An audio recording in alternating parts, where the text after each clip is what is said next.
물론 2019년에 HBM 개발팀을 없앤 거는 조금 크리티컬한 실수였던 것 같아요. 근데 그거 하나만으로 이렇게 지금 삼성전자가 흔들렸냐? 그렇다고 보지는 않고요. 그것보다는 제일 근본적인 원인은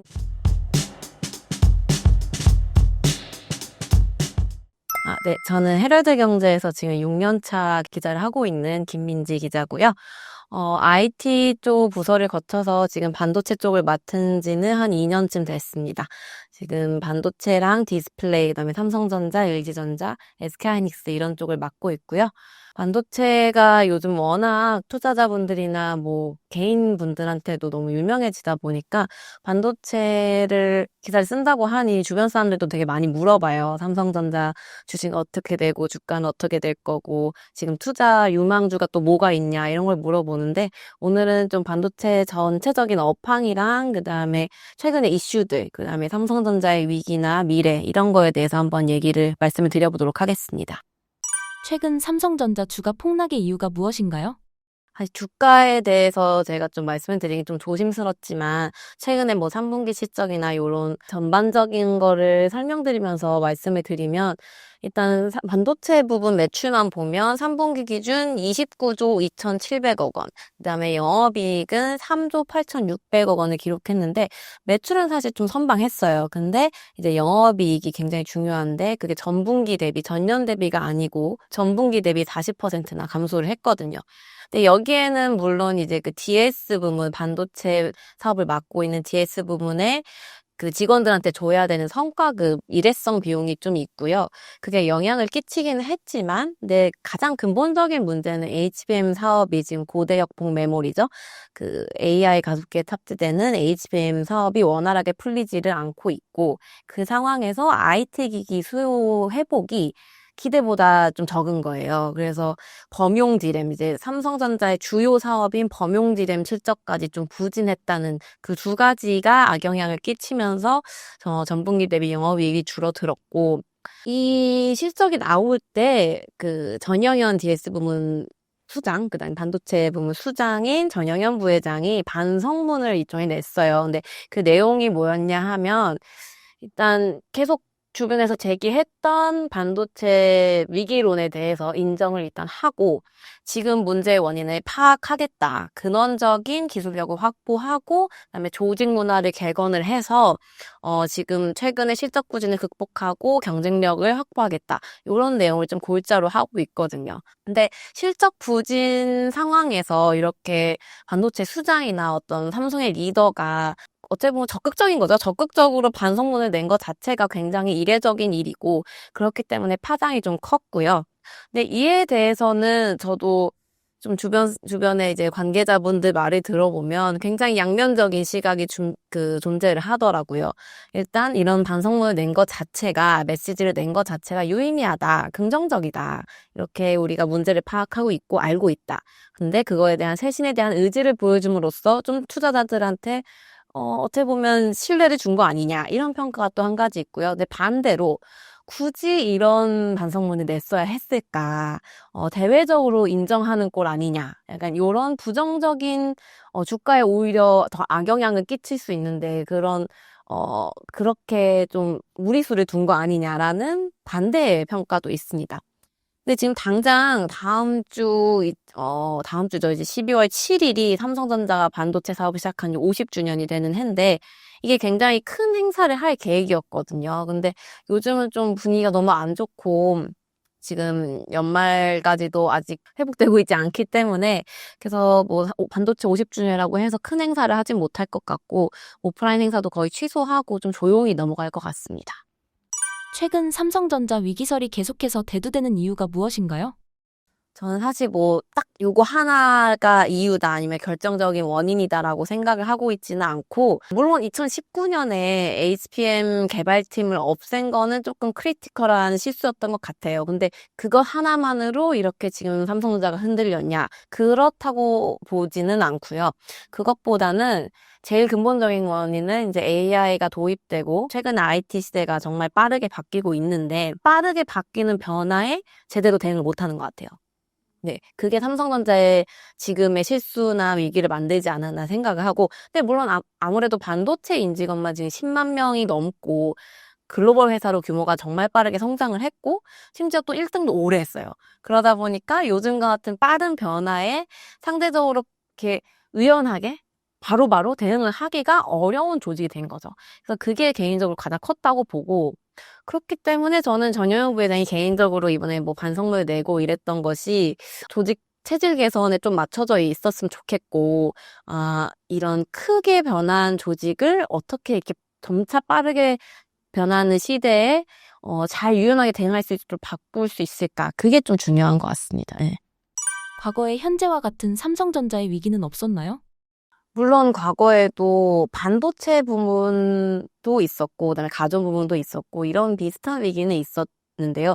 예를 들면, 사실 삼성은 패스트 팔로워 전략으로 시작했던 회사이기 때문에, 제 소위 말하면 1등 주자를 빠르게 베껴서 그 전략을 따라가는 걸로 이제 시작을 했거든요. 근데 그거에 이제 한계가 왔고, 이건희 선대회장 때 그게 한계가 왔고, 핸드폰 사업을 하면서도 이건희 회장이 일본 회장께서 지금 휴대폰 화형식이라고 하죠. 그 유명한 휴대폰 화형식을 하면서 굉장히 뭔가 파격적인 쇄신을 주문을 했었죠.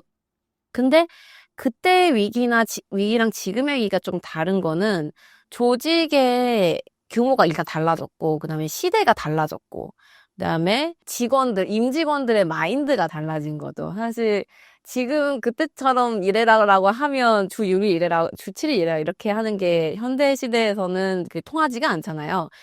그렇기 때문에 이렇게 변한 시대상의 임직원들을 어떻게 조직 문화 개선을 시킬 것이고, 어떻게 당근과 채찍을 변화가면서 주면서 사업 경쟁력 강화를 위해 조직원들이 좀 더 충성심을 가지도록 할 수 있을까?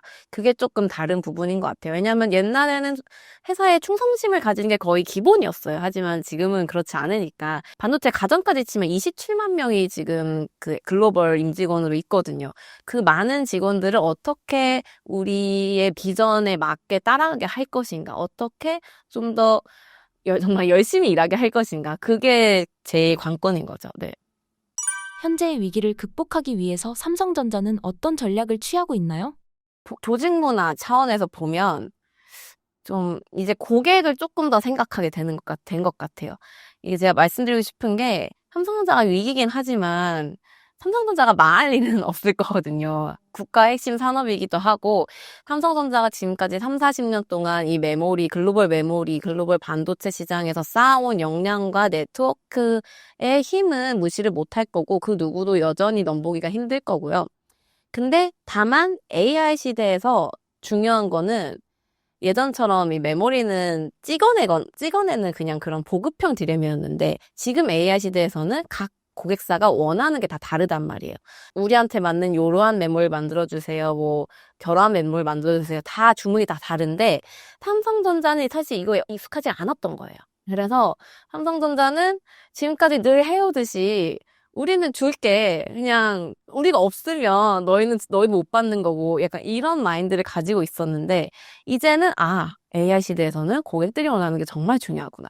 그래서 고객 지향적인 마인드를 갖춰야겠다라는 거를 조금씩 깨닫고 있는 것 같고 사실 삼성한테는 그게 굉장히 어색하고 좀 어려운 일일 건 게 삼성이 삼성에 계시다가 나온 분들이 항상 얘기하는 게 삼성이 갑의 마인드를 가지고 있다. 갑의 위치를 벗어나야 된다라고 얘기하는데 그게 삼성이 갑질을 한다는 게 아니라 삼성은 항상 그렇게 1등에서 그냥 1등의 위치에서 팔기만 하는데 익숙했던 회사기 때문에 이런 갑의 마인드가 있다는 분석이거든요. 근데 AI 시대에서는 그럴 수가 없으니까 이제는 고객이 원하는 거를 우리가 스스로 맞춰서 만들어 드릴게요. 고객 지향적인 태도를 좀 갖추고 고객이 원하면 만들어주겠다라는 마인드를 갖춰야 되는 거를 좀 방향을 잡고 있고 그래서 그런 전략을 계속 스트시키려고 이제 막 시작을 한 것 같아요. 근데 쉽지는 않을 거예요. 왜냐하면 지금까지 일해오던 방식을 바꾼다는 게 그렇게 큰 조직이 바꾼다는 게 쉽지는 않을 거고 하지만 뭐 삼성에는 정말 유능한 기술자들이 많고 뭐 리더들이 많기 때문에 차근차근 하지만 빠르게 그 조직 문화를 바꿔 나간다면 충분히 개선해 나갈 수 있다고 생각합니다. 네. 칼럼에서 삼성전자의 골든타임은 내년까지라고 하신 이유가 무엇인가요? HBM의 개발 속도가 굉장히 빨라지고 있고요. 신제품을 내는 거에 대한 속도가 불과 2, 3년 전보다도 정말 빨라졌어요. 6세대, 저 HBM4가 이제 내년에 출시가 될 건데, 거기서 반드시 한 방을 보여줘야 되기 때문에 제가 내년까지라고 얘기를 했고, 이 사례를 들면 SK하이닉스도 원래는 작년이었나? 작년까지만 해도 HBM4를 2026년에 낸다고 했었거든요. 근데 작년 말인가 올 초 발표해서 1년 땡겨졌어요. 한 8개월 땡긴 것 같아요. 그렇게 점점 그 시점을 당긴 이유가 고객 사인 엔비디아가 그렇게 요청을 했기 때문이거든요. 최근에 최태원 SK 회장이 AI 서밋에서 HBM4 그 개발 속도를 젠슨왕 CEO가 6개월 당겨달라고 요청을 했다. 이렇게 직접적으로 얘기를 하기도 했어요. 그 사례를. 그래서 최 회장이 그 젠슨왕을 또 만나요. 무섭다. 또 당겨달라고 할까봐 그런 얘기도 했었고. 근데 그렇게 고객사가 원하는 속도가 점점 빨라지고 있기 때문에 이렇게 속도전인 싸움에서 삼성전자가 내년까지 뭔가 한 방을 보지 못한다. 이러면 굉장히 HBM 시장 점유율을 더 이제 뭐 역전을 하지는 않아도 이게 좀 격차가 더 벌어지거나 오히려 그런 문제가 생길 수 있기 때문에 제가 골든타임이 내년까지라고 말씀을 드린 거고, 그래서 HBM4는 엔비디아의 차차기, 그러니까 엔비디아의 차기 그 AI 가속기가 블랙웰인데 그건 이제 연내 아니면 내년 초에 나올 거고요. HBM4는 엔비디아의 차차기 제품인 루빈에 탑재가 될 예정인데, 그 루빈에 삼성전자 HBM4가 확실히 초반부터 좀 탑재가 돼야 이제 우리도 HBM 시장에서 밀리지 않는다라는 인식을 확실히 심어줄 거라고 생각합니다. 삼성전자의 엔비디아 퀄 테스트 진행 상황은 어떤가요?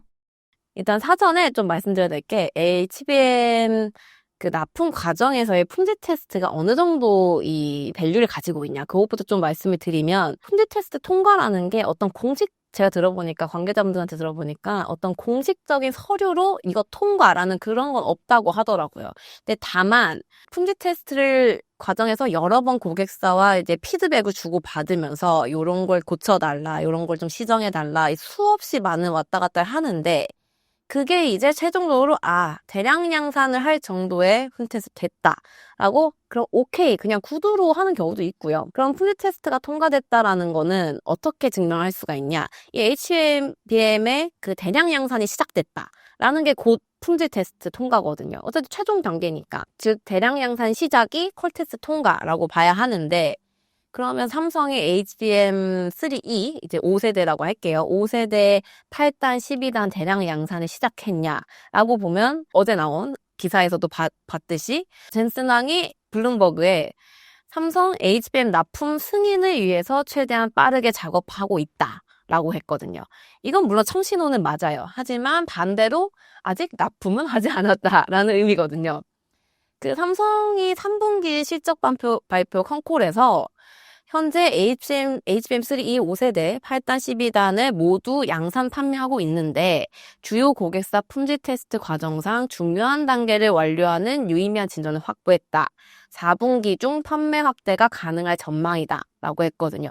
근데 대량 양산이란 워딩은 없잖아요. 그러니까 이게 4분기 중 판매 확대가 가능할 전망이라는 게 이제 4분기 중 품질 테스트 통과하고 양산할 거다라는 것으로 좀 해석을 할 수가 있고, 하지만 어제 그 기사로 봤을 때, 젠슨왕이 멘트로 봤을 때 여전히 테스트 단계라고 보면 될 것 같습니다. 근데 정말 4분기 중에서는 진짜 판매 확대를 해서 납품을 시작할 것 같고요.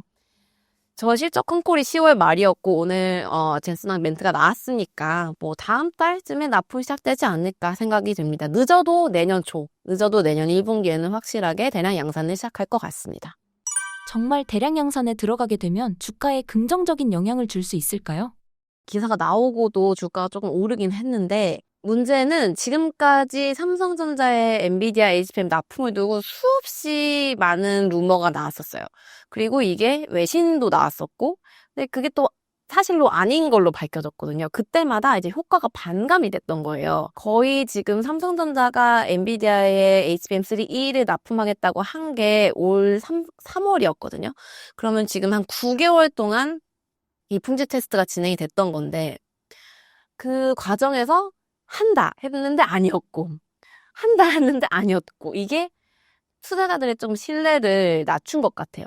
그래서 만약에 진짜로 연말에 납품을 시작한다고 해도 과연 그 드라마틱한 효과가 있을까 주가 부양에 라는 거는 조금 개인적으로 좀 회의적이고요. 다만 어쨌든 삼성전자가 HBM 시장에서 경쟁력 확보에 나서고 이제 엔비디아를 큰 손인 엔비디아를 고객사로 확보했다는 건 정말 긍정적인 거니까 주가가 오르긴 하겠지만 뭐 드라마틱한 급등이 있지는 않을 것라고 저는 생각합니다. 예.